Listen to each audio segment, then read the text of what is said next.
Hello, and welcome to this week's episode of the Forever Fab podcast.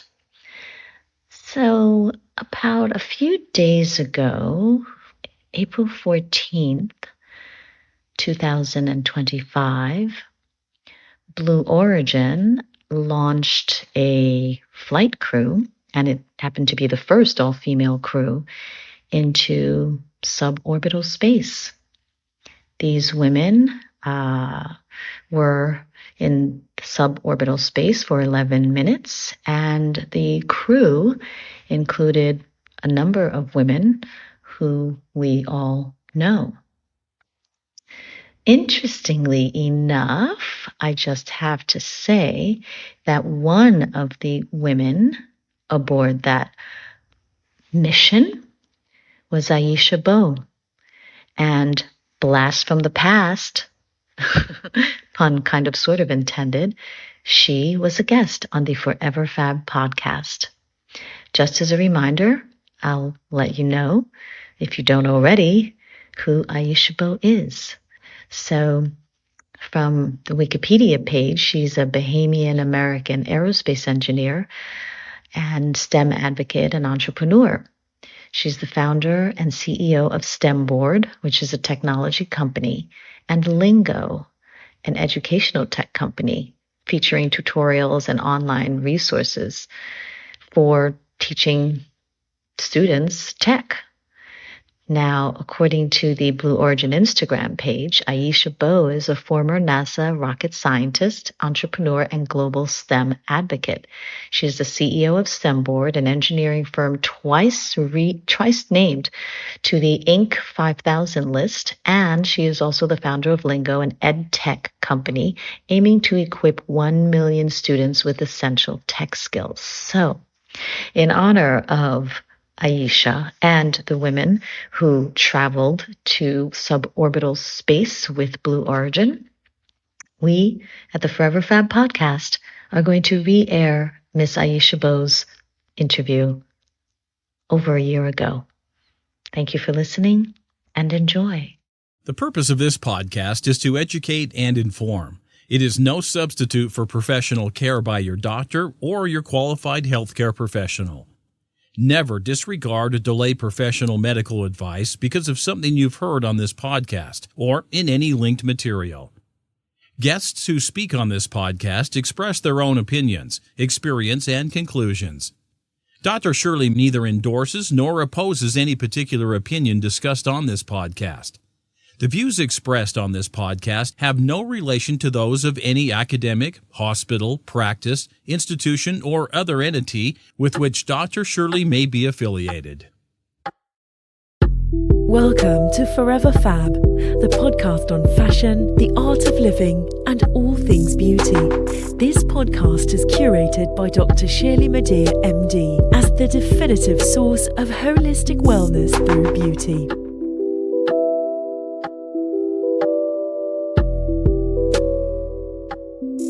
The Forever Fab podcast values truth and authenticity. We encourage our guests to show up exactly as they are, as the best version of themselves.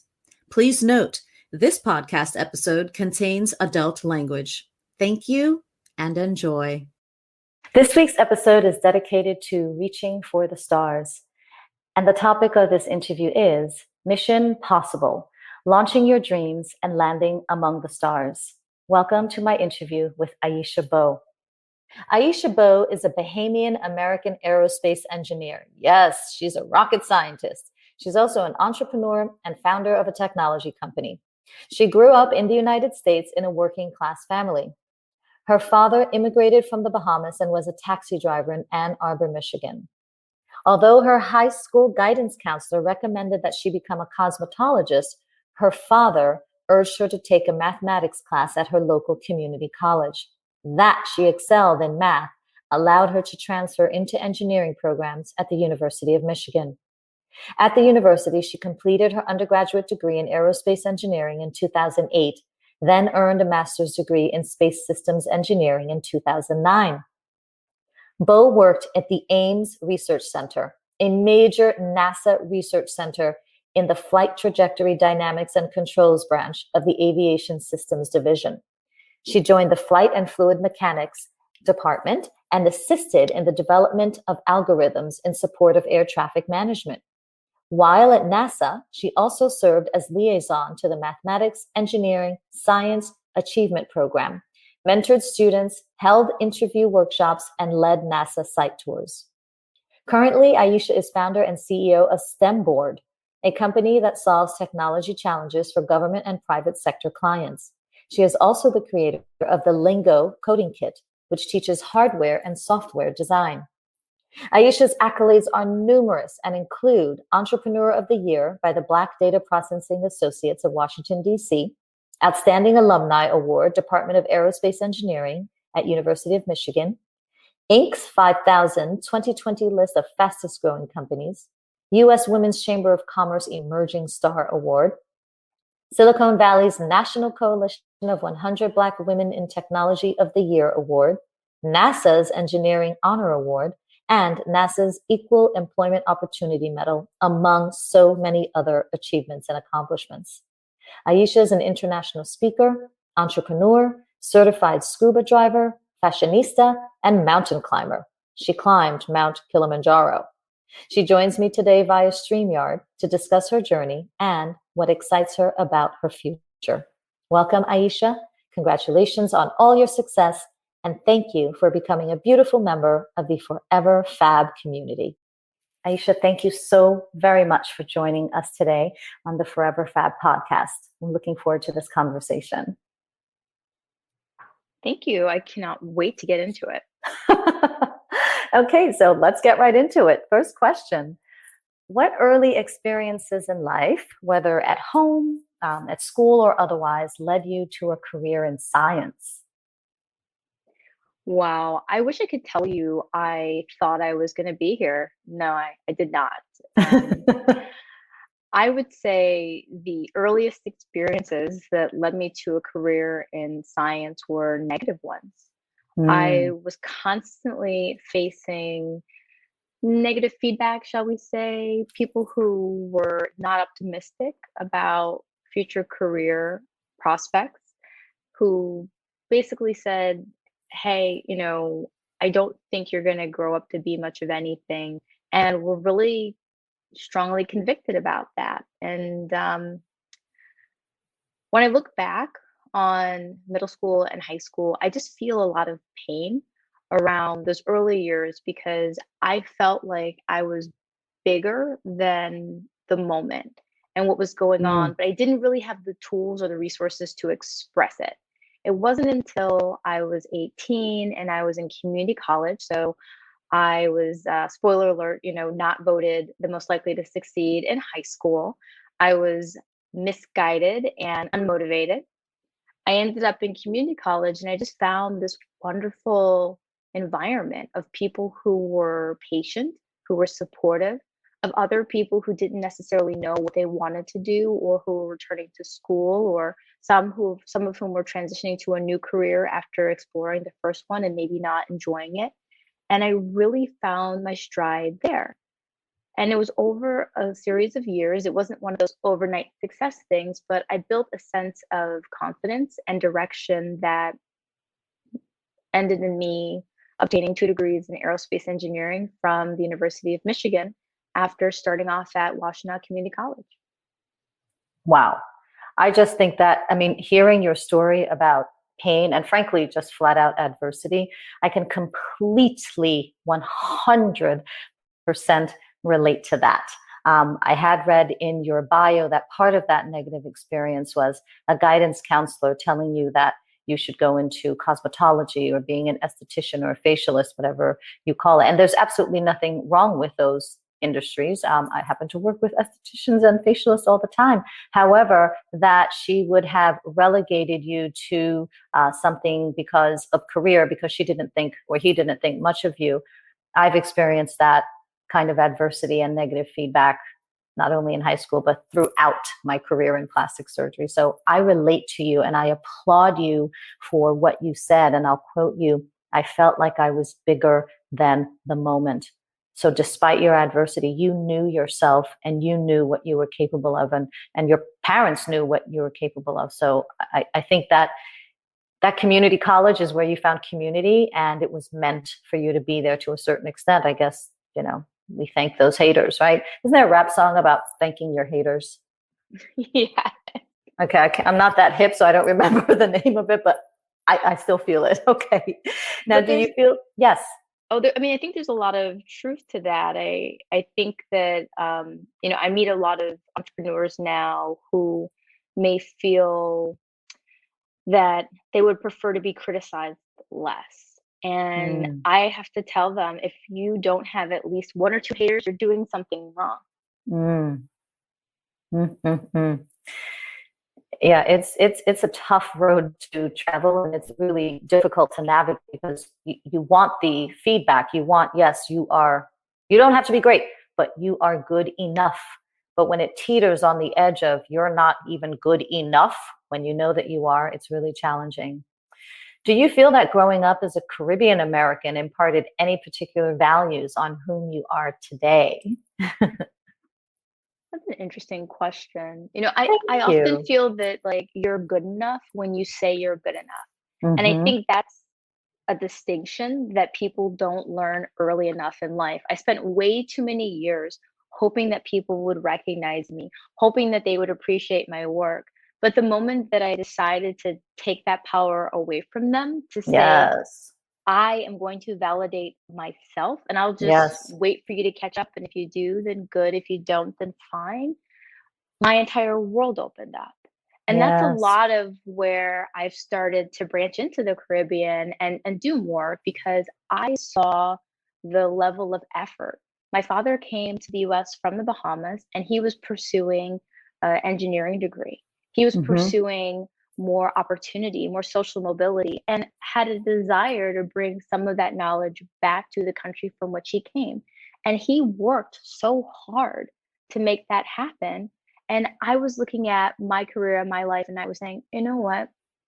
Why aren't there more people of Caribbean descent as engineers at NASA? Why aren't there more people of Caribbean descent, or quite frankly, a non traditional background, as students who study alongside me at Michigan? It is not because those individuals aren't smart enough. There's a Right. lot happening. There's access, there's opportunity, there's resources. There's so much that goes into answering the question of why a particular group of individuals may not be represented. And I was very mindful of that early career, to say, okay, Aisha, I want to build something or devote my time and my energy to the things that reflect me, my lineage, and my values. That's awesome.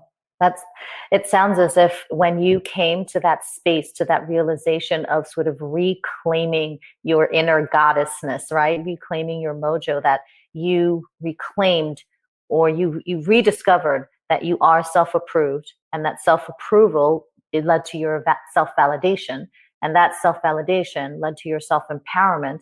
And frankly, what is self-empowerment and self-validation and self-approval? It's self-love. So you had that.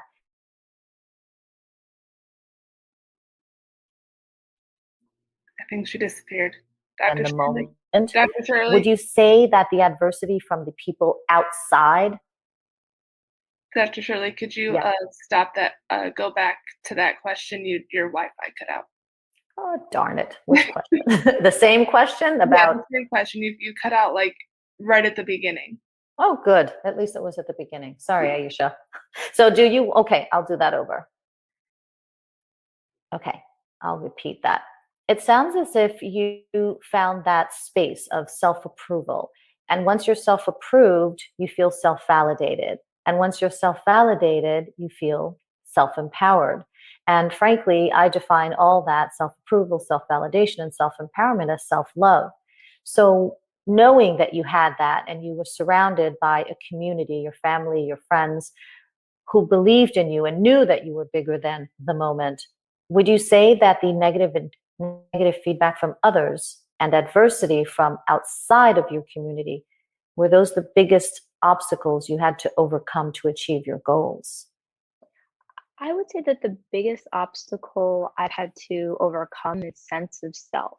I wish I Mm. could sit here and tell you that everybody was super supportive and it was sunshine, rainbows, and lollipops, but that would be wrong. I mean, today I go into, I go into meetings and, I've owned my company for 8 years and, you could just Google me and realize that I've accomplished some things in life. We've done not a lot of things, we've done some things.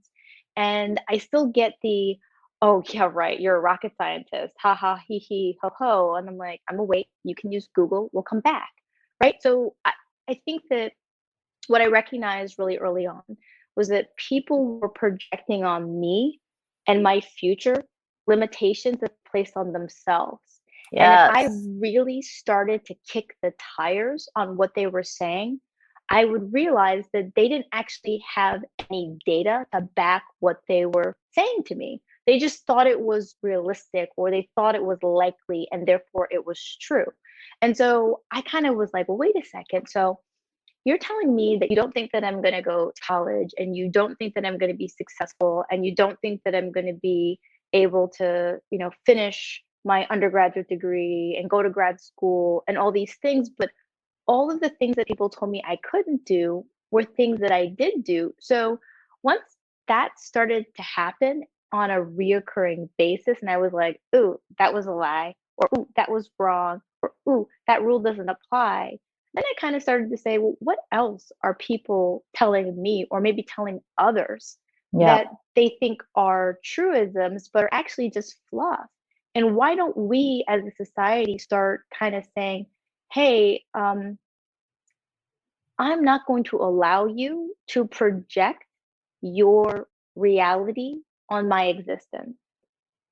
Exactly. And that's really important what you said that, because so many comments, especially negative comments that we may receive, I believe, come from the other person's sense of deep insecurity and self-loathing, and maybe loathing of a lot of other things. So it's true. We have to remember who we are.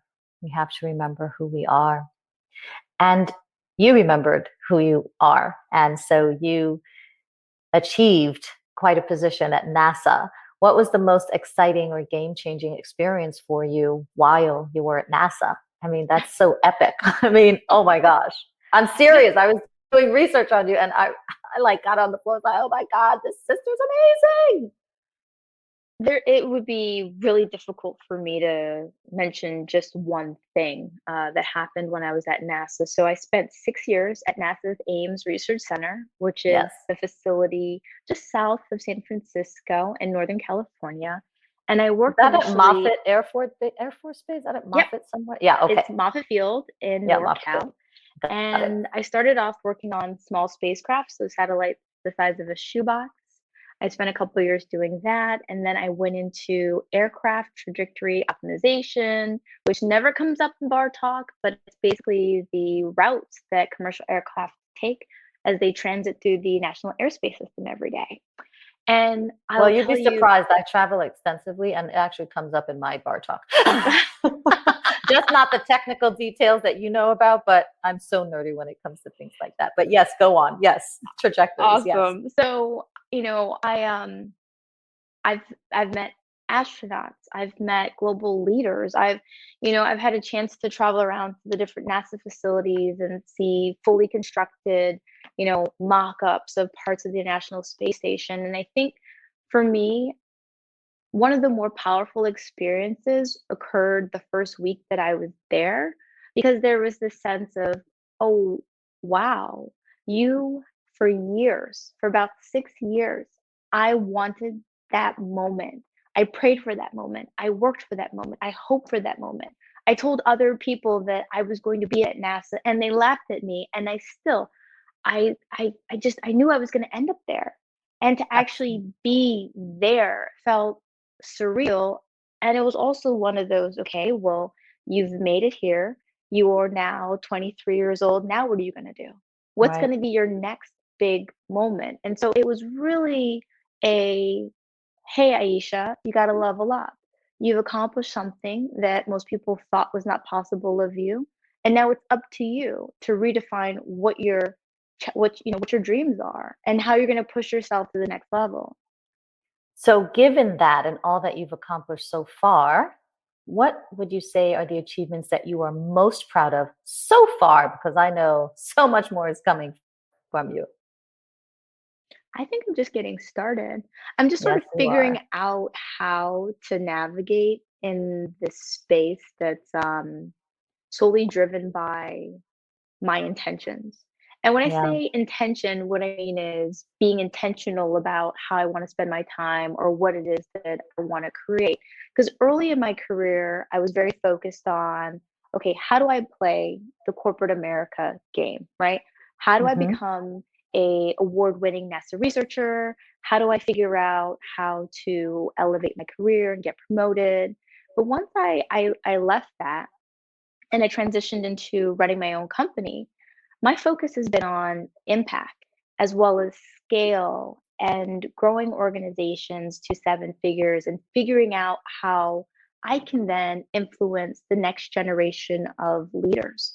And so for me, it's more activities like creating scholarships. So I endowed a scholarship earlier this year to my community college to help support students who want to go and pursue engineering at a 4-year university.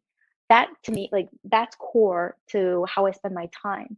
I also created a product called Lingo, which is an at-home coding kit, which we've sold over like 3,000 boxes now in less than a year, which helps students learn STEM subjects at home.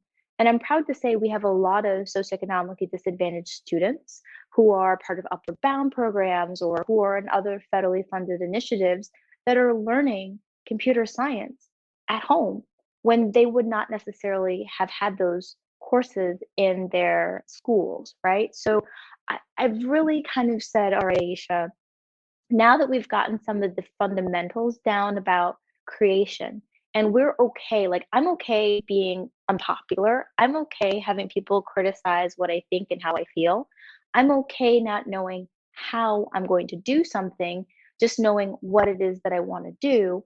How do I then take that skill set and being comfortable in the discomfort and turn it into future, future achievements? So, speaking of future achievements and speaking of Lingo, the coding and software kit that you created, which I think is absolutely so brilliant, as a STEM luminary, two questions. As a STEM luminary, is it important to facilitate higher engagement in the STEM fields for girls and women of color? And as such, is that one of the reasons why you created Lingo, the Lingo kit? Yes, and yes. I feel like this is one of those D, all of the above questions. Didn't you hate those questions on all those exams? It's like, come on. I mean, I think there are so many reasons why having a diverse group of individuals, and when I say diversity, it's not just in ethnicity, it's in thought. We have a lot of problems that continue to be solved in the same way because we have the same people solving them. And so Yep. when you talk about engaging what people may consider to be non-traditional groups, it's really about getting to better solutions and better businesses and just better overall, like our community. I was reading these Harvard Business School reports on businesses that have women in the C-suite. And there's Hmm. hard data that shows that these companies are more profitable, that they make Yeah. better long-term decisions, and that they reach new segments of their market simply by just having women involved. Well, what if you had Black men? What if you had Asian women? Like, what if you just had all or the largest possible cross section involved in decision making? Yeah. It seems so simple to me, but when you look at a lot of the way which we positioned hard science, it is taught by individuals who don't look like me or you. And Right. it's important for both reasons. So I had a school contact us, and they're one of the more elite private schools in America. They taught lingo for their ninth grade class.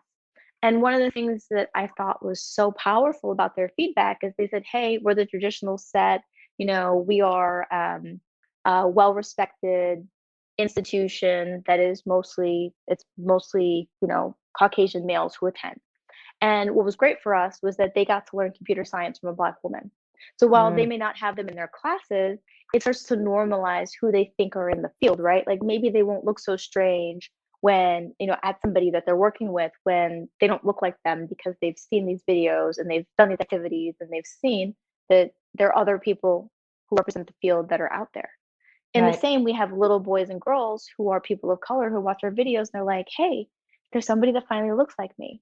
And so I think that there's something there for everybody so that we can get past what people's backgrounds are and we can actually get down to the business of improvement that comes through working together. I agree 100%. I mean, we could go on and on for hours about the benefits and frankly how important, quintessentially in my opinion, important to have diverse people in your company and diverse people, at your organization. But that's a topic for another podcast if you'd like to return to join us. Now, what motivated you? You were at NASA for several years, but what motivated you to leave NASA and become the serial entrepreneur that you are and create STEMboard? I realized that as much as I loved working for NASA, my career path was fairly defined in that I would advance by either becoming more technical or entering into a management track. And what I started doing, and at first I didn't realize this, is I wanted to be more well-rounded. I wanted to know what we did in public affairs. And so I volunteered to tag along. I was nosy. I went building to building. I was asking people what they were doing. I was like, hey, look, I've only been here for a couple of years. Tell me about yourself, which is a pro tip. If you ever want someone to really like you, just ask them about themselves. They'll speak for an hour. You may not have gotten a word in edgewise, but they'll leave feeling like you were really, really great, right? So I went building to building. How did you get here? What is it that you can teach me? And what I started to recognize was that because my job was either technical or managerial, I wasn't really developing these other interests. And the best way for me to do that would be to either find a job that let me do all those things, which, I mean, my degree is in aerospace engineering. There wasn't necessarily like a part-time, super technical, part-time, public-facing aerospace engineering job at the time that I found. Or I could create my own thing. And I simply said, you know what? I think I have what it takes to become the master of my own reality. And I'm going to do it. And if I wanted to have the best possible professional experience, what would I do? And that was the foundation for the company that I own today, which is called STEMboard. We provide professional engineering consulting services. So basically, people have hard problems and we help them solve them. And we also have education and outreach efforts that are roughly 20% of our business, but that are now growing. Because I felt as though if we were going to make revenue off of the work we did for the taxpayer, because a lot of our work is with the government, why can't we reinvest that taxpayer dollar into the country and make it more equitable? And so that's my model. So even if you don't dedicate your time to a workshop or a camp or work on lingo in the company, everybody knows that a portion of the hour that they work is going to go towards bettering the community. I love it. Now, you are a hiker, and I understand you climbed Mount Kilimanjaro. Why Mount Kilimanjaro? So let's just say that sometimes the universe speaks to me, and it's a little cryptic, but I tend to follow the path. So what happened was, I was sitting at home. Exactly. So I was sitting at home, and prior to this experience, I was not somebody who liked to sleep outside. I was not about this hiking life. So I never climbed a mountain before Kilimanjaro. I had never even been on a long hike. No. Wow. And I was sitting and I was really still, and I just got this thought. The thought was like, Aisha, you spend so much time in execution. You're not really taking the time out for yourself. You need to give yourself the opportunity to challenge not only your mental boundaries, but your physical boundaries. And how are you going to do that? And a little light bulb went off and was like, okay, let's climb a mountain. And then there's a part of my brain that was like, no, let's not climb a mountain. You don't sleep outside. You don't have any gear. Let's not do that. And then the other side of my brain was like, well, that sounds like a double dog dare. So we're doing it. And that was it. Love it. And then you just said, yeah, we're doing it. Yeah, I said and so I lived in REI for like a month and a half. Like I literally went section to section. I had this gear list. I tried on my stuff. Like I was the person that was like in all of the gear in the store, like sprawled out, but I hadn't bought anything yet, right? Like I had everything on. And what I realized about the journey was that I spent so many years thinking that if I worked later, if I got up earlier and I focused harder, that I would be better. But what I really wasn't doing was incorporating the mind, body, and soul connection. And that came to me after Kilimanjaro. So I summited at about 7:30 a.m. on New Year's Day. Wow. And it was the sickest I can ever remember being. It was freezing cold. And I didn't really know how I was going to find the strength to descend. And it was my mind that pushed me. My body was like, hey, this hurts. I burn. There's a lot of lactic acid buildup. I was done. But my mind said, hey, look, this discomfort is temporary. You can do it, and you will do it. And it was one step, one breath at a time. One step, one breath at a time. And I took that approach back to how I run my company. And it's really one step, one breath at a time. I purposefully slow things down. I visualize successful outcomes. I meditate. I journal. I'm intentional about what my goals are. And I'm intentional about using my mind and my willpower to support what I hope to achieve in the future. That's so brilliant. Are you writing a book? Maybe. Okay. I'm working on it. Good. There you go. It's coming together slowly but surely. I will tell you that I think it's probably going to be next year, but I have begun the process. Well, that's interesting that I just got like a hit that said, okay, she's got to write a book if she isn't already. And it leads into my next question, which is that you have challenged mental and physical boundaries. You have challenged the boundaries that other people have put on you. It seems as if the sky, frankly, is not a limit for you, to be metaphorical. What is next for you besides the book? What is your big picture, big visualization for what's next for you?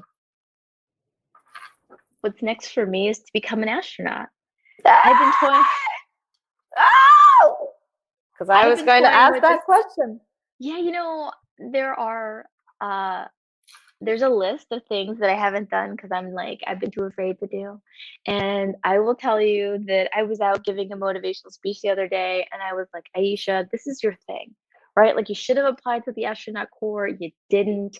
And now Richard Branson and Jeff Bezos are in space, and darn it, you can get up there too. So I'm very much looking forward to either earning a seat as part of a NASA mission or maybe potentially buying a seat on a suborbital flight. You wouldn't have to buy a seat, Aisha. I'm sure anybody would be honored to have you and pay for you to be by their side. I'm glad I'm somehow intuitively teasing these questions out of you. I love this conversation. Me too. I have not admitted to really much of anybody that I'm interested in this. So, hey, podcast listeners, there you go. I know, there you go. And this is an international audience, FYI. That's fantastic. Well, thank you for sharing. So let's go back to something that you mentioned earlier. Let's go back to bar talk. Are men intimidated by your accomplishments and credentials? At times. And if you find that they are, how do you overcome it? Or do you even bother overcoming it at all? I don't really bother to overcome it. It's funny because I don't recall being in a conversation with a man that ever felt that they needed to help someone feel less intimidated by them. I think it's a quality that we women exhibit because we always want to make people feel comfortable. We're welcoming. Hey, you're talking with me. Like, I want you to feel like you like me.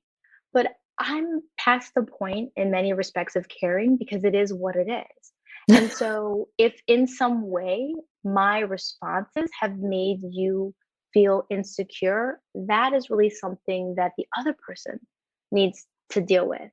I try not to internalize that too much. I try not to take it home with me because I don't deliberately set out to intimidate.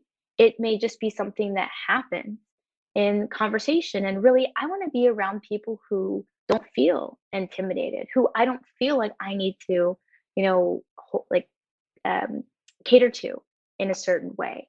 And so for me, it's kind of like, well, hey, like, thank you for signaling to me that you may feel uncomfortable. And I now know who I should spend my time with moving forward. I wish you and I were friends when I was dating, because I got to tell you, when men asked me what I did for a living and when I answered, I'm a plastic surgeon, the energy just completely changed. And then a few times guys just were like, oh, and then just literally turned around and left. I was like, wow, okay. It is what it is. Doesn't it feel like the air is like sucked out of the room? Like it feels like the air is sucked out of the room and you're left in this vacuum, this like space of, it's just weird. It's weird. But anyway, we move on, onward and upward. Yes, but I am so grateful for that now in my mid-30s. Like in my early 20s, I would have left the conversation feeling some kind of way. Like I would have been like, Aisha, you know what, maybe you should just say you're an engineer and maybe not what type. And maybe you should just kind of wait and like let the other person feel empowered. And I've kind of said, I am who I am. Why would I want somebody that couldn't appreciate or embrace the full me? And I don't want to find that out 2 months from now when we're at some event and somebody walks up to me and is like, oh, hey, like I saw you on TV or I am a fan of yours. No, I want to get that out of the way now. And so I feel like for all the women out there who are experiencing that, have faith, right? Like who you are and what you've built and what you've worked to accomplish is special, but make sure that you don't expend time on people that can value it. Agreed. Loud and proud. Loud and proud. You've just listened to part 1 of Forever Fab podcast. Please stay tuned for part 2, coming up next.